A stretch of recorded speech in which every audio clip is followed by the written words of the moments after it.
I don't call myself a filmmaker because, a lot of times when I go for these film festivals and I have to interact with other filmmakers, I always feel so intimidated. I got into Afghanistan. This was before Afghanistan fell, of course, and I spent 3 weeks there. I was asking them, what are you doing here? And they said, oh, we are here to do this electrical work. And then they asked me, what are you doing?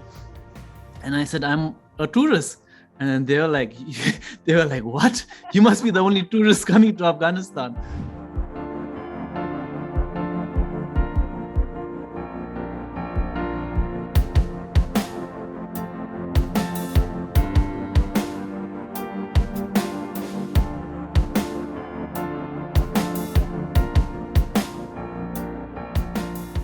I don't call myself a filmmaker because, a lot of times when I go for these film festivals and I have to interact with other filmmakers, I always feel so intimidated. It's like the odd person out because I'm still learning. I have too much respect for this art, to say that I'm a filmmaker, because I'm a student of film. I'm still learning, and that's why it makes this nomination even more amazing. Because I'm aware that for many, many filmmakers, reaching the Oscar nomination is like the pinnacle of their career, right? So much sacrifice, dedication, so much hard work. And I feel so fortunate, so lucky. And, I'm so honored that the Academy members, saw Lunana as something worthy of a nomination. And it gives me much inspiration to continue making films. Absolutely. When we submitted it to the Oscars, it was never with the goal of, getting a nomination. For me, that wasn't the goal. That wasn't the goal because I didn't even think it was possible. We submitted to the Oscars because we felt like it would be a platform where Bhutan could be shared. When the Academy finally said, oh, you can submit, we accept your film, submitted. It was such a funny story because there's like 3 days left, and 3 days, the deadline, it's closing. So I'm finally given the green light to submit, and I'm like rushing through their website to submit. And in the first page, like I think the second question they ask after the name of the movie is the country the movie is from. They didn't have Bhutan.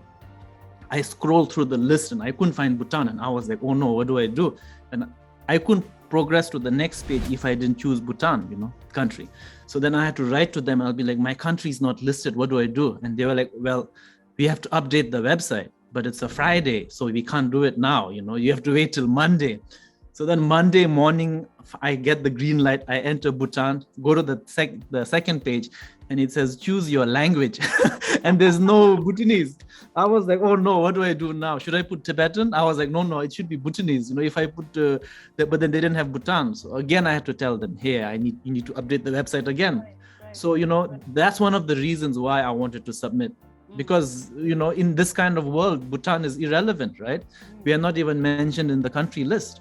And that was my intention. I just wanted to submit it and, so that Bhutan had a place.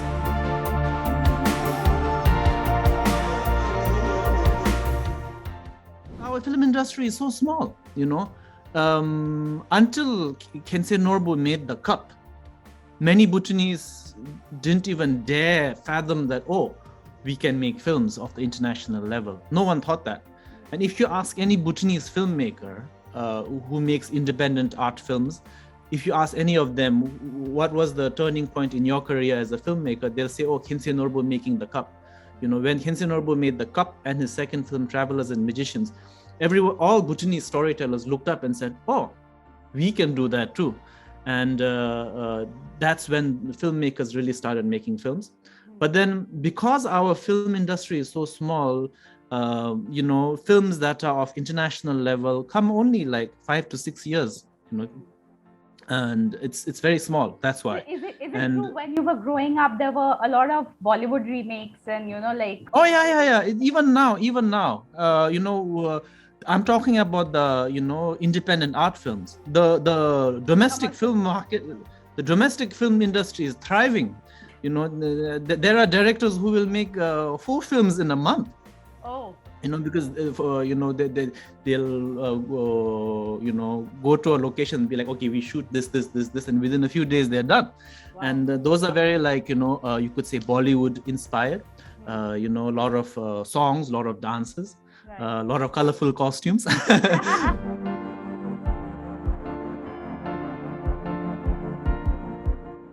In my language, when we say, tell me a story, we say, Tanushri, untie a knot for me, So the act of telling a story has this almost liberating purpose, to untie, to free, to liberate, because stories teach us about ourselves, about the world we live in, about other people, and in a way it, leads us to a higher place.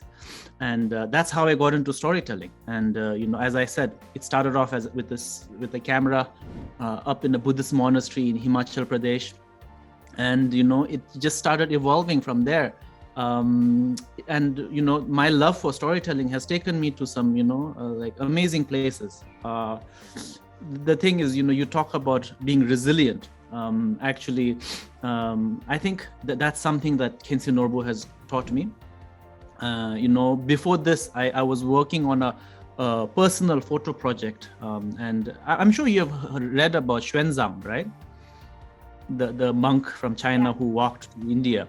And what I thought was, here he is, because, for example, if you go anywhere in India, you go to a Buddhist site, you will see, this place was discovered by Xuanzang in the 8th century. He's basically the person who proved that the Buddha was an Indian, So what I was amazed about his journey was there's so much historical books written about him, but there were no one had, done like a visual representation of his journey. So I took on this, challenging project of basically retracing his journey. He walked for 18 years from China to India, going through, central Gobi Desert, Central Asia, Silk Roads. He went to the Taklamakan Desert, the Gobi Desert. He went through Afghanistan, through Pakistan, climbed the Karakoram, climbed the Hindu Kush, climbed the Himalayas, came to India, went all over India from, Bengal down till Guwahati, till Tamil Nadu, back through Gujarat, everywhere. And wherever he left, he is the one who left India, all these valuable, places that weren't lost, So I took up this project to tell his story. And, it took me 5 years. It took me 5 years, but I went through the Gobi Desert. I went into Xinjiang. I got into Afghanistan. This was before Afghanistan fell, of course. And I spent 3 weeks there, going through different places, taking photographs, collecting stories. I went to visit the Bamiyan Buddhas. And the most amazing thing is when I was leaving Afghanistan, I met some Indian workers, and they had come from India to install electrical fittings or something, some government contract. And they asked me, I was asking them, what are you doing here? And they said, we are here to do this electrical work. And then they asked me, what are you doing? And I said, I'm a tourist. And then they were like, what? You must be the only tourist coming to Afghanistan. But, it's that love for stories.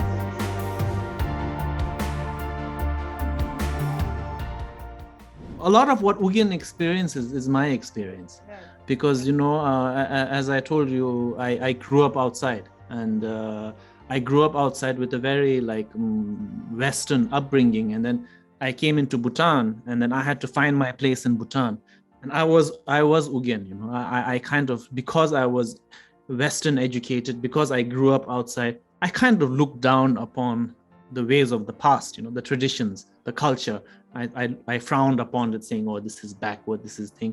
And I experienced the very stories, the father with the shoeless father and the child with the shoes. That happened to me. I was trekking in Bhutan, and, a yak herder hosted me.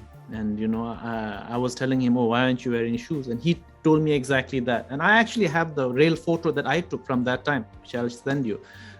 And that happened to me. And that powerful scene, of me looking on, and then it's snowing, it's ice rock outside, and this guy is barefoot, feet all cut up, cracked, and then telling me that he has to spend his money on more important things, and he has his child who can't even walk in shoes. And these are the stories that touched me so much, even the melting snow, the melting glaciers and the snow lion, that happened to me. I encountered a yak herder, and he was telling me the story about the glaciers, and me being Western educated, I said, oh, that's global warming. And he said something so profound. You know, in Bhutanese culture, we have the lion, the snow lion, the dragon, the Garuda, and then the tiger. 4 animals. And out of the 4, the 3 are mythical. Tiger exists, but the other 3, snow lion, dragon, Garuda, they're all mythical animals. And in our culture, we believe that these 4 animals represent the enlightened mind, you know, like, you know, noble like the snow lion, fearless like the dragon, you know, like that. And then we believe that these animals, when the heart and the mind is enlightened, it's represented by these animals. So basically what this yak herder was telling me was, you know, because of greed, because of human overconsumption, the heart of enlightenment is disappearing from our world. That's what I was so, you know, blown away with, the wisdom of the traditions, right? So a lot.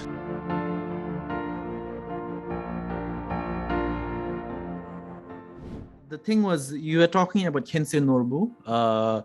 He's my Guruji. And, in India, I think this whole Guru Shiksha is very celebrated, right? And even in Buddhism, my Buddhism, that's there. And, that's why I always am so grateful to India, because India, a large part of my life, be it my spiritual path, it's because of India, you know.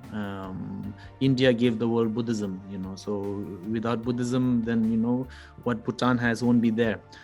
So my teacher, my guru, Khyentse Norbu, he's based in Himachal Pradesh. Okay. And I first went to India because of him. He told me to come and join him. And that's why I went down, and he put me in a Buddhist monastery. And to be frank, when I first met him and I first got into spirituality, I, you know, contemplated becoming a monk. I really thought of becoming a monk because I was surrounded by monks everywhere. I was living in a monastery, and I thought, you know, what purpose do I have? You know, here there are these people who have renunciated everything, so inspiring, and I want to follow their footsteps. You know, I want to, you know, follow the path that was set forth by the Buddha, and I want to become a monk. And I was really contemplating that, and I remember, Khyentse Norbu, he told me that in this world, yes, it's very amazing to be a monk, you know, but you can benefit even more beings if you're a layperson. He was saying, imagine if you had the wisdom and compassion that was taught by the Buddha, but you were not confined by the vows and the robes, you know. What if you could be a Buddhist president? What if you could be a Buddhist lawyer or a Buddhist filmmaker, a Buddhist storyteller? And that's when I, was inspired that, okay, my path, yes, it's on the Buddhist path, but, it will be to tell stories that, that untie knots. He is the reason why I became a filmmaker.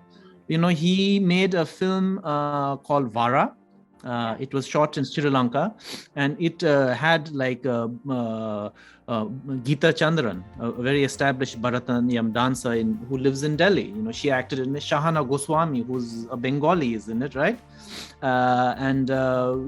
When we made this film, that was my first introduction to the world of filmmaking.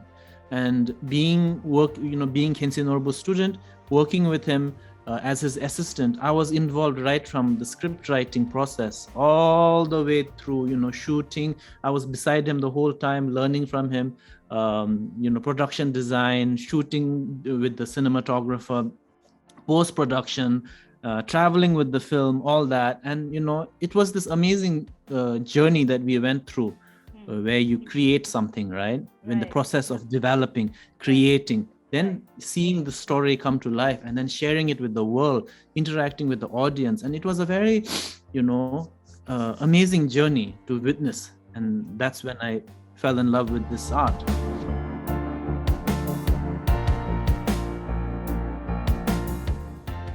I was producing my previous film, Hema Hema. We had to bring in everything from India.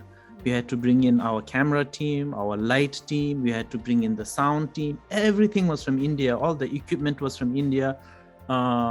but then there's like this progression Bhutan is going through as well. A lot of the Indian people who came in, they were able to help train the Bhutanese, and then by the time I made Lunana, the only person who came from India was our sound man. No one else came. So that progression is there, and we are depending on India for that. Right. So definitely, it helps. Now, even when I'm working on my next film, I'm looking into getting gear and support staff from India. So definitely it helps.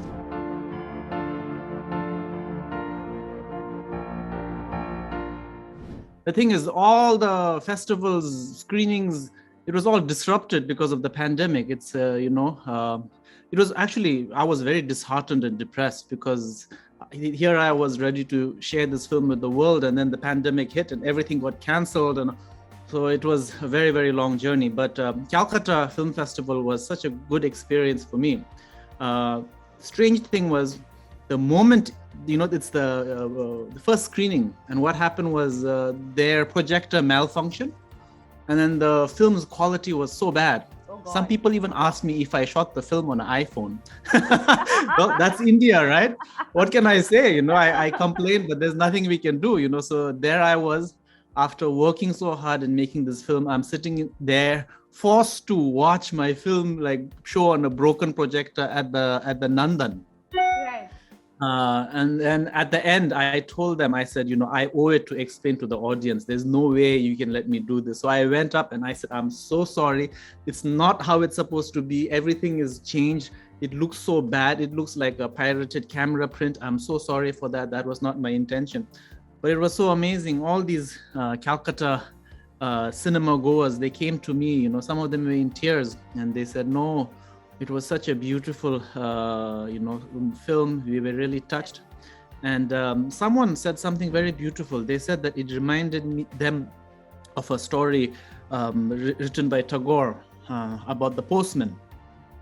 And that was like the ultimate thing for me,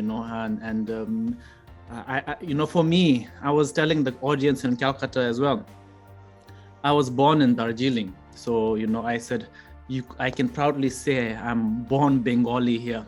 And this is, I'm happy to be sharing this film with people of Calcutta, Satyajit Ray, home of Satyajit Ray, Tagore, all these great people. And, it was a very, very good experience. Right. The film also somehow, very strangely, has such a big following in Kerala, of all places. I've come across these YouTube pages where these people, like in detail in Malayalam, they are like, talking about every scene and everything. So I found that very like, I wondered how, but I did hear that the people in the South are very, very fanatical about cinema. Yeah. So it's very nice. As I was saying, I was born in Darjeeling. I lived in Delhi. I studied in Kodaikanal in Tamil Nadu. So, India is a big, part of my life, my heart. And, I'm happy. You studied in Dharamshala, McLeodganj. Yeah. I studied in Dharamshala. And you could say that I think living in India is where I truly decided to become a storyteller. Because before that, I was on a completely different path, My father was a diplomat. I wanted to study politics. I wanted to study government. I was going that way. But then I joined a Buddhist monastery in Dharamshala, and I was equipped with one camera, and that's it. And that's how I fell in love with capturing images and telling stories.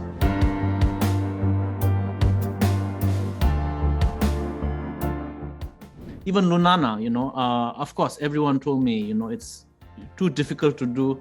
You can't do it. It's, who makes a film in a place that remote, Then, some people even said, this is film. You cheated, Shoot in some remote village in Bhutan and say it's Lunana. But right. For me, I wanted to experience it myself. And that's always been what I wanted to do. I wanted to experience it myself. I was talking to my crew when the nominations were announced. And we were up there in Lunana, we had one camera.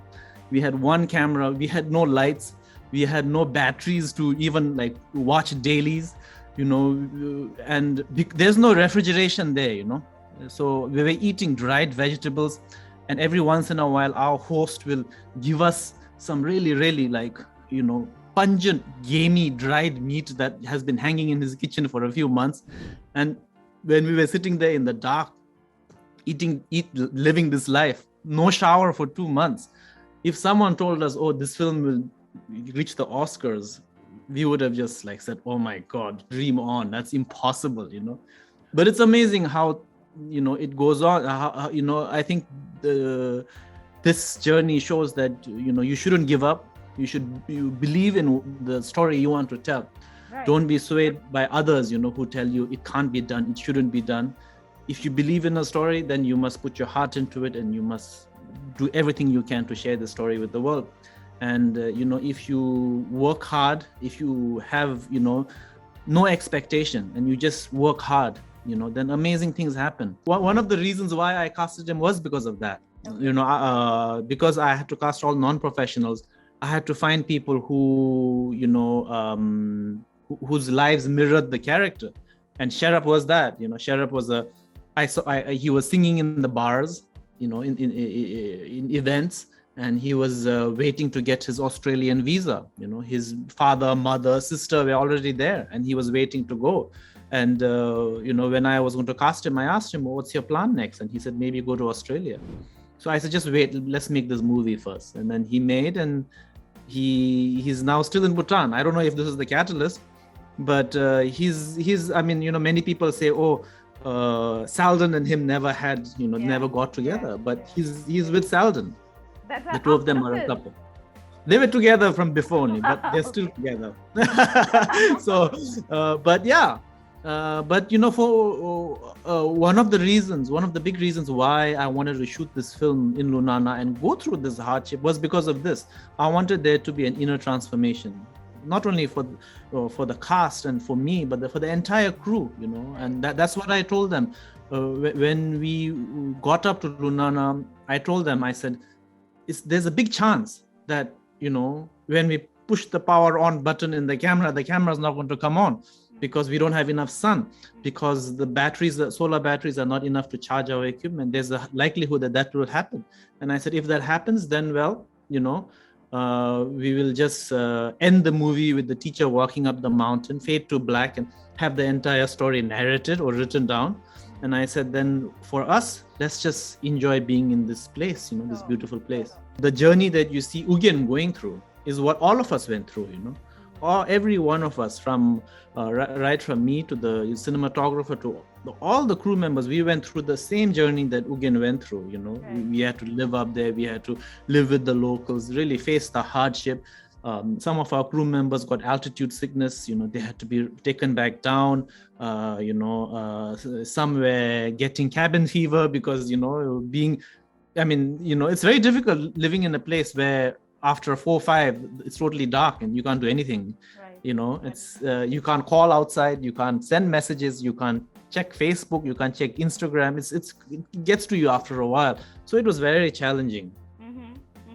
And also, I wanted to know how grave is the situation of migration in Bhutan right now? Is it like, of course, COVID has stalled it, but are people leaving? It's quite big. With this film, I've tried to really reflect whatever Bhutan is going through, and that's exactly the thing. The message of happiness, right? Gross national happiness. We call ourselves, the happiest country in the world. Yet we have a huge number of Bhutanese, leaving Bhutan, and a lot of them are teachers.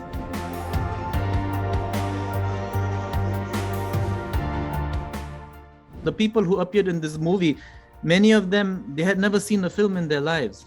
And this is what I was talking to Ang Lee about. I don't know if you watched my conversation with him. He was telling me that he found it very difficult to work with non-professionals. And I said, because my non-professionals didn't have a concept of cinema. They had no idea what film was. And, I was telling them that I could have put, instead of a camera, I could have put a yak in front of them and still it'll be the same, the yak and the camera, they were totally free. Right. So I had told them that, once the film was completed, I would bring it up, show it to them. and let that be their first cinematic experience. But unfortunately, COVID had other plans, so they have not been able to watch the film yet. And I hope to take it to them. I think that will then complete the film's journey. I always try to, reflect their story. For example, when I first wrote the script, I had a student, a girl, and she was not named Pemzam, but she was this young girl up in the mountains who, had so much confidence, and she was so pure. And a lot of people who read the script, when they saw that character, they told me, there's no way you will find this girl. Forget about Lunana amongst 10 kids. How are you going to find her in Lunana amongst 10 kids? You won't be able to find her in Bhutan, someone who can perform that level. And I think that's where I was so lucky. I went to Lunana and I discovered this gem. And I didn't go looking for her. She came to me.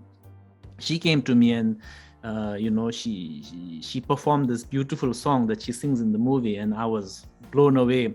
And that's when I decided to cast her. And but then the more time I spent with her, the more I realized what her life was like. So everything that you see in the movie, that's her life. Right. She has no mother. Her father is always drunk. She's always alone. One amazing story I must tell you is during one of the off days during our shoot, because we have no hotel service, we have no laundry service. So during one of the off days, I took my dirty clothes and I went to the riverside stream, and I was washing my clothes. And this is like glacial river, it's like freezing water, and I'm washing my clothes. And across the river, Pemzam comes and she looks at me and she's like, "You're doing it wrong." I was like, "What do you mean?" And she's like, "You don't wash it like that." And then I was like, how do you know? And she said, "Well, I have to wash my own clothes, So, and this is a 9-year-old girl telling me how to wash clothes by hand, So that's the kind of upbringing she's having. So I try to really show that, be true to that. And we shot the film in a linear fashion to give all these people, not only them, but also the 3 main actors from the city who are also acting for the first time, an opportunity to grow with the story. I had to cast all non-professionals. I had to find people who, whose lives mirrored the character. And Sharap was that. Sharap was he was singing in the bars, in events, and he was waiting to get his Australian visa. His father, mother, sister were already there, and he was waiting to go. And when I was going to cast him, I asked him, "What's your plan next?" And he said, "Maybe go to Australia." So I said, "Just wait, let's make this movie first." And then he made, and he's now still in Bhutan. I don't know if this is the catalyst, but he's many people say, Saldon and him never had, never got together, but he's with Saldon.